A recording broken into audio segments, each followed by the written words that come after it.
Hasan Madina tours and travels का एक ही मकसद, हर गरीब और साहिब इस्तेताअत उम्मती मुस्लिमा का हज उम्रा कम से कम रकम में अदा हो। आपका अपना भरोसेमंद ट्रैवल्स। 20 डेज शॉर्ट पैकेज सिर्फ 6,85,000 रुपए में, 35 डेज लॉन्ग पैकेज सिर्फ 7,50,000 रुपए में।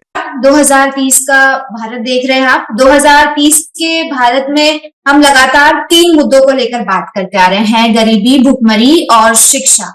भारत देश को लेकर एक लक्ष्य लेकर चल रहे हैं और इन तीनों ही मुद्दों पर हम लगातार नए नए चेहरों से बात करते हैं। आज फिर से हमारे सामने एक चेहरा मौजूद है, उनके बारे में मैं आपको बता दूं। हमारे साथ बिहार के आमोर से member of legislative assembly Akhtarul Iman ji मौजूद हैं और साथ ही साथ AIMIM पार्टी के बिहार के स्टेट प्रेसिडेंट भी है। सर, सबसे पहले तो आपका बहुत बहुत स्वागत है 2030 के भारत के इस खास कार्यक्रम में। उनका बहुत बहुत शुक्रिया जी। तो सर, जिस तरह से हम 2030 के भारत की बात कर रहे हैं, एक लक्ष्य मिला है भारत देश को कि 2030 तक भारत देश की तस्वीर बदलती हुई दिखाई देनी चाहिए। ऐसा लक्ष्य मिला है कि गरीबी शून्य होनी चाहिए, भुखमरी शून्य होनी चाहिए, शिक्षा का स्तर बेहतर होना चाहिए। मैं आपसे जानना चाहती हूँ कि आपके नजरिए में आप 2030 की तस्वीर कैसी देखते हैं, अगर हम आज की स्थिति की बात करें और इन तीनों पैमानों पर देखें तो? देखिए, गरीबी, भुखमरी और शिक्षा पर बात करने के लिए आप अगर संजीदा हैं तो यकीनन है कि 2030 का जो भारत, मेरे सपनों का भारत है, वो बहुत ही सुंदर होना चाहिए और हमारी कल्पनाओं से भी बेहतर होना चाहिए कि आपस में मोहब्बत हो, विकास हो, दुनिया के दूसरे देशों से हम आगे बढ़कर साइंस में, टेक्नोलॉजी में, डिफेंस में, एजुकेशन में, हेल्थ में, तमाम पर जो पैरामीटर्स हैं मौजूदा वक्त मॉडर्न एरा में जो विकास के, उसको हम हासिल करें। और लेकिन जरूरत इस बात की है कि एक आदमी आगे कितनी मंजिल तय कर सकता है, तो उसके पीछे की रफ्तार को भी देखनी पड़ेगी कि कल वो कितनी दूर चल सका है। जो कल और परसों, यस्टरडे उसकी क्या स्पीड रही है, टुमारो को हम उसी से अंदाजा कर सकते हैं। आप देखेंगे कि इस देश में हर कोई चाहता है, अंग्रेजों से लड़ाई लड़ी हमारे पूर्वजों ने, बलिदान दी, गर्दनें कटाई, किस लिए? देश अपना होगा, कोई लुटेरा नहीं आएगा, देश की संपत्ति कोई बाहर नहीं लेकर जाएगा, हमें आपस में कोई नहीं लड़ाएगा, हम आपस में हिंदू, मुस्लिम, सिख, ईसाई, अगले पिछड़े एक माँ के संतान की तरह मिलकर रहेंगे। लेकिन क्या इन कल्पनाओं को हम पूरा कर पाए हैं? हमारे देशभक्तों ने जो बलिदान दी, जो कुर्बानियां दी, माँ अपने बेटों को खो दी, पत्नियों का सुहाग गुजर गया, बच्चे यतीम हो गए, और इतनी बड़ी कुर्बानी के बाद क्या हम इस टारगेट को अचीव कर सके हैं? जगह हम पास हिस्ट्री को देखेंगे तो हमें बड़ी मायूसी होती है कि देश में कई मालूम, हम तिरंगा तो लहराते हैं, यकीनन है फ्रीडम है हमको और पॉलिटिकल फ्रीडम तो हमको मिल गया है, लेकिन क्या इकोनॉमिकल फ्रीडम हमको मिल पाया है? इसको गहरी तौर पर देखने की जरूरत है। जरा गरीबी अमीरी क्या देखिएगा, अभी दुनिया में हम, हमारे प्रधानमंत्री जी, महान प्रधानमंत्री जी और पूरी दुनिया का दौरा करते हैं, लेकिन क्या आपको पता है कि हंगर इंडेक्स में देश का नंबर 105वां पर है हमारा? तो हम जा किधर रहे हैं? आप देखेंगे कि देश में लॉर्ड क्लाइव आया, नवाब सिराजुद्दौला को उसने सर झुकाकर सलाम किया और उसकी चुंगी माफ कर दी, और धीरे धीरे लॉर्ड क्लाइव ने पूरे देश को कब्जा कर लिया। आज देखेंगे अगेन दूसरा लॉर्ड क्लाइव आया है। अडानी, अंबानी, ये लोग ऐसे हैं जो लोग दूसरे लॉर्ड क्लाइव गोया साबित हो रहे हैं। उसने उस वक्त बंगाल के नवाब को आदाब सलाम प्रणाम किया था सर झुकाकर, और ये मोदी जी के यहाँ सर झुका रहे हैं। नतीजा ये होगा कि देश की सारी संपत्ति आज सिमट कर मुट्ठी भर लोगों के पास जा रही है। जो कल्पना थी कि राजा का बेटा हो या मेहतर की संतान, देश होगा स्वतंत्र, सबको मिलेगा अवसर एक समान, क्या हमारे बुजुर्गों की, क्या इस सपने को हम साकार कर पाएंगे? आप और देखेंगे कि बिलियनर्स कितने हैं, तो आपको देखकर हैरत होगी कि सन 1991 में बिलियनर्स की तादाद बहुत कम थी, 1-2 थी, और वो सन 1922 में बढ़कर 165 हो गई है। आप देख लेंगे किस तरह से देश की आमदनी का 1% लोगों के पास लगभग 24% आमदनी हो रही है। देश के दौलत का जो एक हिस्सा है, 1% लोगों के पास तकरीबन 40% देश की संपत्ति का हिस्सा हुआ है। 50% से ज्यादा जो गरीबी से नीचे हैं, उनके पास देश की संपत्ति का 6.5% है। ये फॉरबिस की रिपोर्ट है, ये टाइम्स की रिपोर्ट है, ये इक्वलिटी इंडेक्स की रिपोर्ट है। आप अगर देखेंगे तो आप देखेंगे कि गरीबी और अमीरी में खाई बढ़ती चली जा रही। और भूख का मतलब सिर्फ ये नहीं कि उसके पेट में रोटी चली जाए, उसके अंदर में जो आज का डाइट वो है, इंडेक्स है, उसके मुताबिक आज भी न्यूट्रिशन की कमी लोगों के ऊपर है, आज भी माल न्यूट्रिशन में है। आप चलिए, हमारे बिहार में आइए, सीमांचल एक क्षेत्र कहा जाता है, और मुझे माफ कीजिएगा, मुझे क्षमा कीजिएगा, मैं आपको 35 साल की बुढ़िया दिखाऊंगा, आपको आप चौंकेंगे। 30 साल की बुढ़िया दिखाऊंगा मैं आपको। एक औरत जिसकी शादी 18-20 साल की उम्र में होती है, 1-2 बच्चे के बाद उसका चेहरा इस तरह पिचक जाता है, लगता है कि वो 60 साल की होगी। माल न्यूट्रिशन है वहां पर। बच्चे पैदा हो रहे हैं तो लगता है कि हड्डी के ढांचे में। इन्फेंट मोर्टिलिटी रेट सबसे ज्यादा है। साफ पानी, आजादी के 77 सालों के बाद अब तक लोगों को साफ पानी पीने का नहीं मिल सका है। लोगों को बिहार की आपने बात की और सीमांचल क्षेत्र का जिक्र किया, तो एक सवाल मेरे मन में आया, किशनगंज भी क्योंकि सीमांचल क्षेत्र में ही आता है ना, और लोकसभा में आप वहां से नॉमिनेटेड भी थे। तो एक सवाल मेरा ये है कि आखिर बिहार का जो सीमांचल क्षेत्र है, हालांकि वैसे तो पूरे बिहार की ही स्थिति उस हिसाब से नहीं है जिस हिसाब से होना चाहिए, कई सारी समस्याएं हैं, लेकिन फिर भी अगर मैं सीमांचल क्षेत्र की बात करूं और खासतौर पर मैं किशनगंज की बात आपसे करना चाहूंगी, तो आखिर ऐसा क्यों है कि किशनगंज को बिहार का सबसे ज्यादा कह सकते कि बैकवर्ड और गरीब एरिया कहा जाता है? ठीक है, एक सवाल मेरा यहाँ, इसको मैं दूसरे सवाल से लिंक करना चाहूंगी कि क्या इसकी वजह ये है कि किशनगंज में सबसे ज्यादा मुस्लिम पॉपुलेशन है, क्योंकि 68% पॉपुलेशन मुस्लिम है किशनगंज में। यकीनन तो क्या एक ये वजह है? आपके सवाल में आपका जवाब भी छुपा हुआ था, जिसका तस्करा आपने किया है। यकीनन वही नहीं देखेंगे, पूरे ऑल ओवर इंडिया आप देखेंगे, चाहे आसाम की पट्टियों में देख लें, चाहे मुसलमानों को पंजाब के इलाके में देख लें, चाहे मुसलमानों को राजस्थान के इलाके में देख लें, इवन के महाराष्ट्र में मुसलमानों को देख लें। सचर कमेटी, रंगनाथ मिश्रा कमीशन की रिपोर्ट आपके सामने में है।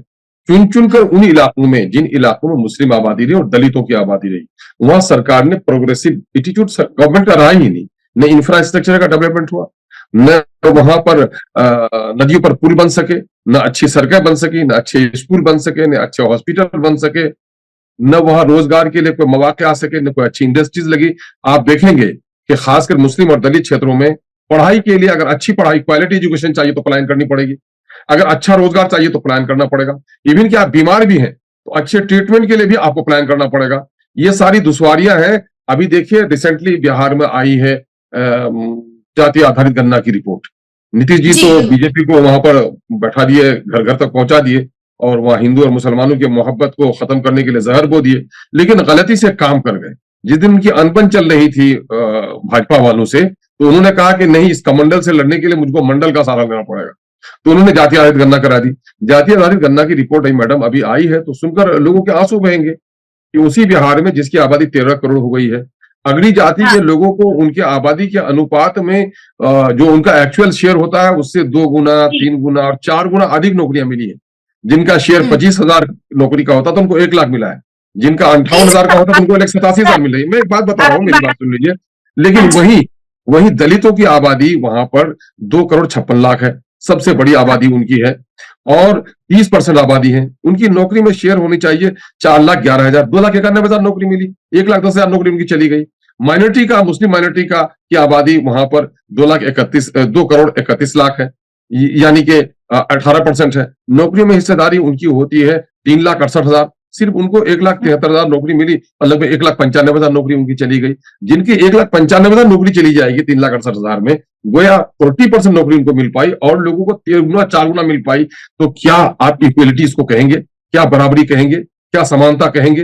देश की आजादी का मूल मंत्र तो यही था कि देश में समानता होगी, गरीबी और अमीरी की दूरियां खत्म की जाएंगी, हिंदू और मुसलमानों में प्रेम होगा। हर तरफ आप देख रहे हैं कि हर तरफ लॉ एंड ऑर्डर का फेलियर है। मजहबी जुनून के जरिए से यहां पर सत्ता पर विराजमान लोग हो रहे हैं। एजुकेशन का मामला हो, या भुखमरी का मामला हो, या गरीबी से निजात का मामला हो, मैं एक बात साफ कहता हूं, जिस मुल्क में अमन होगा, शांति होगी, पीस होगा, वहीं पर विकास हो सकता है। लेकिन पीस मेंटेन नहीं हो सकता है जब तक कि वहां का जुडिशियल सिस्टम, वहां इंसाफ नहीं हो, न्याय जब तक नहीं होगा। जहां पर न्याय होगा वहीं पर शांति का वृक्ष उगेगा, और वहीं पर विकास के फूल खिलेंगे। जिस देश में शांति नहीं होगी, वहां ना बाहर से लोग आएंगे, इन्वेस्टर्स क्यों आएंगे, विदेश के इन्वेस्टर्स क्यों आएंगे आपके यहाँ, आप आगे क्यों बढ़ेंगे। हर जगह मंदिर और मस्जिद का झगड़ा है। मंदिर, मस्जिद, गुरुद्वारे सब आबाद रहने चाहिए, लेकिन वो धर्म के ही हवाले छोड़ो। हाँ, लेकिन यह मुल्क तो सेक्युलर है, सब मिलजुल कर राष्ट्रता की भावना के साथ इस राष्ट्र के विकास के लिए काम करो। लेकिन आप देखेंगे कि आज भी बाबा साहब भीमराव अंबेडकर का दिया गया संविधान, और उसमें उसने कहा था कि डायरेक्टिव्स में यह भी था कि लोग भुखमरी से निजात पाएं, शराबबंदी हाँ, हो, इस मुल्क में गरीबों के मुकदमात लड़ने के लिए सरकार पैरवी करे। देख रहे हैं इन मुद्दों पर सरकार बात कर पा रही है। इंदिरा गांधी के जमाने में कहा गया कि गरीबी हटाओ, और लोग जब गरीबी नहीं हटी, और आज भी ये हुकूमत कह रही है कि साहब हम 80 करोड़ लोगों को अब वो दे रहे हैं, चावल दे रहे हैं, खाना दे रहे हैं, तो शर्म नहीं आती है कि आप कहां ले जा रहे हैं मुल्क को। मुल्क को ले जा कहां रहे हैं। मुल्क में यकीनन है साइंस की का, टेक्नोलॉजी का, इंडस्ट्रीज का डेवलपमेंट विकास हुआ है, लेकिन इस विकास की आमदनी का बड़ा हिस्सा जो सामंतवाद हैं, जो फ्यूडल्स हैं, जो एरिस्टोक्रेट्स हैं, जो सरमायादार हैं, कैपिटलिस्ट हैं, उनके पास जा चुका है। गरीबों की हालत अत्यंत दयनीय हो गई है। इसलिए हम कैसे कल्पना कर सकते हैं। हम तो चाहते हैं कि 2030 में आप देखना चाहते हैं भारत को एक सुंदर, मैं तो चाहता हूं कल मेरा भारत अच्छा बन जाए। सिर्फ जरूरत इस बात की है। समस्या एक बड़ी यही है ना कि चाहते हर कोई है कि भारत देश बहुत विकास करे, भारत बहुत अच्छा बन जाए, लेकिन सिर्फ चाहने से तो ये चीजें होगी नहीं। ठीक है, हमें बदलाव देखने को मिलता ही नहीं। माना कि ग्रॉस डोमेस्टिक जो जीडीपी हम देखेंगे तो उसमें माना कि भारत की जीडीपी बढ़ रही है, भारत की इकोनॉमिक ग्रोथ हो रही है, लेकिन अगर मैं गरीबी की बात करूं, भुखमरी की बात करूं, शिक्षा की बात करूं, तो 75 साल हो गए आजादी को। जब कांग्रेस की सरकार थी तभी भी वही हालत है, बीजेपी की सरकार है तभी भी वही हालत है, और तमाम पार्टियां आई, सरकारें बदलती रही, लेकिन हालात नहीं बदले। तो सबसे बड़ा सवाल तो ये कि आखिर हालात बदलेंगे कैसे, क्योंकि सिर्फ चाहने से नहीं हालात बदलेंगे ना। यकीनन अक्सर मैं एक जुमला पब्लिक डोमेन में कहता हूं कि तमन्नाओं से तकदीर नहीं बदलती, और मातम करने से मुसीबतें नहीं चलती। मंजिल तय करने के लिए गाड़ी किधर को जाएगी ड्राइवर तय करेगा, है ना। और अगर पैसेंजर सही है और ड्राइवर गलत रुख पे जा रहा है तो उसको रोक पाएगा, और पैसेंजर्स पर अगर सख्ती नहीं है तो फिर गाड़ी गलत रास्ते पे चली जाएगी। आप कहते हैं एक नागरिक होने की हैसियत से हमारी और आपकी कल्पना होगी, और हमारा अपने तौर पर सहयोग होगा कि मेरे देश अच्छाई की तरफ जाए। लेकिन इस देश को जो बर्बाद करें मुट्ठी भर लोग, जो सत्ता को हासिल करने के लिए, कभी कभी तो ऐसा लगता है कि इस डेमोक्रेसी से शायद किंगशिप अच्छा था। हरचंद की हम उसको पसंद नहीं करते। एक ही परिवार की अभिलाषाओं की पूर्ति करनी पड़ती थी, वही शहजादा होता था, वही राजा होता था, वही राजकुमार एक ही खानदान में होता था, 10-20 फैमिली हो जाएगी। लेकिन आज तो हर कोई टॉप टू बॉटम, जिनको जनता का समर्थन मिला और कुर्सी मिली, तो वो देश को लूटने पर तैयार है। भारत को मां कहता है, और भारत के मां के संतानों से लड़ाई लड़ना, उनका शोषण करना। कौन देश को लूट रहा है बता सकते हैं? सत्ताधारी लोग, सत्ता में बैठे हुए लोग, कुर्सी में बैठे हुए लोग, जिनको भी कुर्सी मिली है, चाहे वो लोकतांत्रिक ढंग से सत्ता पर आए हो, चाहे अपनी सलाहियतों की बुनियाद पर एडमिनिस्ट्रेशन में उनका जॉब हुआ हो। आप नहीं देख रहे हैं, अभी तो 3 दिन पहले की बात है, मध्य प्रदेश में एक ही ठेकेदार के यहाँ 55 किलो सोने मिले। आप यही दौलत, ये जो धनपशु लोग हैं, ये जो धनपशु लोग हैं इस मुल्क में, मैं बहुत खेद के साथ मुझे कहता हूं कि भारत देश की आजादी से पहले हिंदू, मुस्लिम, सिख, ईसाई, अगड़े, पिछड़े, गोरे, काले सब लड़ रहे थे भारत के लिए। लेकिन जब भारत स्वतंत्र हो गया तो अब भारत के लिए नहीं लड़ रहे हैं लोग, अपने जात के लिए लड़ रहे हैं, अपनी बिरादरी के लिए लड़ रहे हैं, अपने स्वार्थ के लिए लड़ाई रहे हैं, अपने क्षेत्र के लड़ाई लड़ रहे हैं, और फिर धर्म के अंदर में अलग अलग जातियां अपने लिए लड़ रही हैं। ये भारत के साथ कहना पड़ा, एक मैडम सुनिए, ये भारत सबका है, और खेद के साथ कहना पड़ रहा है कि भारत का कोई नहीं है ना। नतीजा हुआ कि हर कोई लूट रहा है जिसको जहां मौका मिला। लेक ऑफ अपॉर्चुनिटीज कैरेक्टर, जिनको मौका नहीं मिला है वही साधु संत बना हुआ है, और जिनको भी लोगों ने सत्ता सौंपा है, सारे लोगों के बच्चे कहां गए, बैंक में पैसे किए होंगे। कल तक जो आदमी फुटपाथ पर था, महलों में रहने लगा है। समाज के लोगों को जगना पड़ेगा, और जो लोग समाज के लोगों का समर्थन लेकर कुर्सियों पर बैठते हैं, उनकी आमदनी पर पहरे करनी पड़ेगी, और ऐसे लोगों को चौराहों पर फांसी देने का इंतजाम करना पड़ेगा, चाहे वो सत्ता में हो, चाहे वो एडमिनिस्ट्रेशन में हो। जब तक इन लुटेरों को, इन डाकुओं को सजा नहीं दी जाएगी, आप कोई भी कल्पना कर रहे हैं, ये हमारी काल्पनिक वो शायराना एक अंदाज हो सकता है कि हम शीश महल में रह लेंगे, गरीबी खत्म होने नहीं जा रही है। आज का जो भारत है, आज का जो भारत है, आप जंगलों से गुजरिए, आपको शेर से, भेड़ियों से उतना डर नहीं है जितना एक दूसरे के मोहल्ले से इंसान गुजरता है तो डर होने लगता है। इंसानों से इतना भय हो, भय के माहौल में। सर आपको रोकना चाहूंगी, भय की आपने बात की, डर की आपने बात की, क्या भारत देश में मुस्लिम समुदाय डरा हुआ है? एक सवाल है। अच्छा, ये तो ऐसे ही है कि दिन के 12 बजे हम बात कर रहे हैं और आप पूछ रहे हैं कि क्या दिन हो गया है, सूरज निकल गया है? क्या आपको नहीं लगता कि दाढ़ियां नोची जा रही हैं? क्या आपको नहीं देखना कि टोपियां उछाली जा रही हैं? क्या ऐसा नहीं लग रहा आप ही के गांव के बगल, अरे भाई आप ही के बगल में तो ट्रेन पे एक आदमी जाता है और मुसलमानों को चुंझी गोलियां चलाता है, मुसलमानों के घर तोड़े जा रहे हैं, मुसलमानों की मस्जिदों को झगड़ा लगाया जा रहा है, यूनिफॉर्म सिविल कोड में, इसी देश में यूनिफॉर्म सिविल कोड निशाना करके मुसलमानों को लाया जाता है।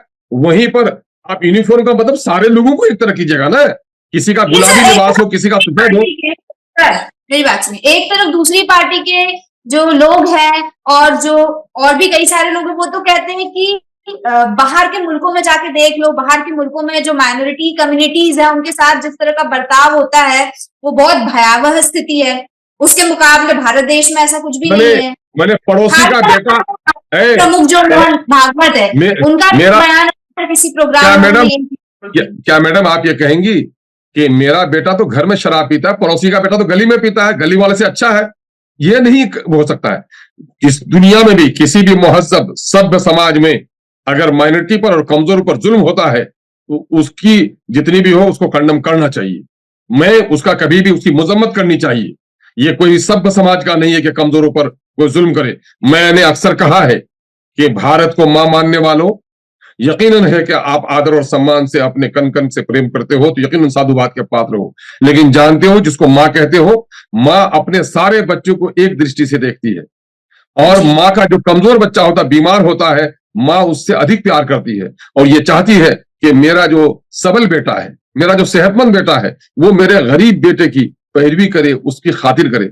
और जब सेहतमंद भाई गरीब भाई को धक्के मारता है तो अपने भाई को धक्का नहीं मारता, मां की आत्मा को आघात पहुंचाता है। और आज यही हो रहा है। हाँ, सवाल तो आज यही हो रहा है इस देश में। इस देश में मुस्लिम माइनॉरिटी को जितना सताया जा रहा है, दलितों का जितना शोषण हो रहा है, कमजोर वर्गों का जितना शोषण हो रहा है, क्या भारत की स्वतंत्रता की लड़ाई इसी वजह से लड़ी थी गांधी ने?